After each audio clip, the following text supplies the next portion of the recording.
Hello, this is a update on my Wii trim. Had a couple of requests to start documenting videos, so I'll compile some previous videos that I took in addition to I'll also start making videos. So I have my TV hooked up right here. Currently the Wii is off.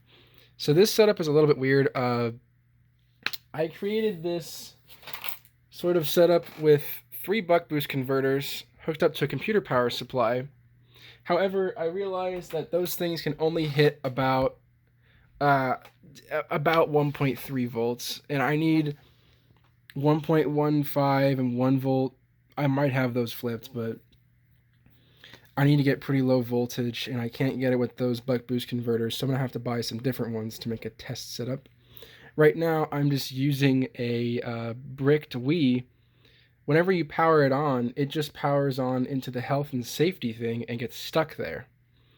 But since the Wii lets me, I can power a second Wii off of it for some reason without overloading the power supply before it auto turns off after about 30 seconds because just the way this Wii behaves from being bricked. So I have a slight issue with my Wii right now. My U10 relocation is not getting my delayed 3.3 volt signal to the GPU properly.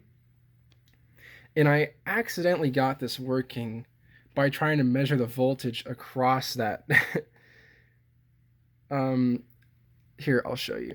So I'm going to power the Wii on right here. So now it's on. And I have my voltmeter. I'm going to set it to measure voltage. The black lead is connected to the ground of just all of this. And then my positive lead is connected to this little probe here. And so the Wii does absolutely nothing until I probe that signal line right here, get that 3.3 volts, and now I just wait a couple of seconds, and for some reason it works. So my theory is that the voltmeter is loading down the voltage, or something's not grounded properly, one of the two.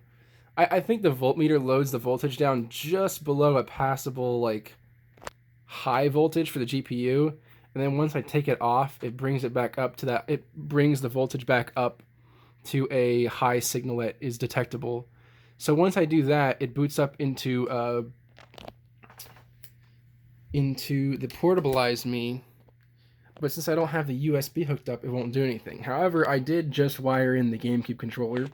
I realized that the 3.3 volts and ground were already attached to this because this motherboard is powered entirely. So I just wired the data line from underneath here on the VIA to the data pin on this controller.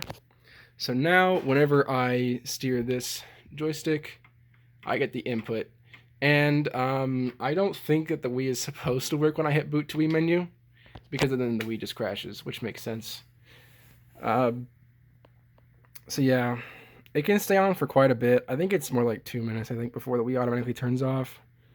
The next step is to get a 5 volt line from this Wii and then hook up the data lines there. I'm probably going to have to get a separate USB port. I'm probably not going to be able to use this one on here just because it's also tied to that original Wii there. So yeah, this about wraps it up for the video. I initially thought this motherboard was actually bricked from when I trimmed it, but now I figured out that just the delayed 3.3 volt signal is not getting out properly. So I'm going to figure out what went wrong. I have a couple other motherboards. I bought a bunch of motherboards off of eBay, so I can use this one. Maybe there's the U10 already relocated, so maybe I can pull that one off there and redo it, or maybe I'll find some other way to get a delayed 3.3 volt signal. I don't know. I'll figure it out. As long as it works now, I can work on other parts of it getting working, like the USB. Thanks for watching.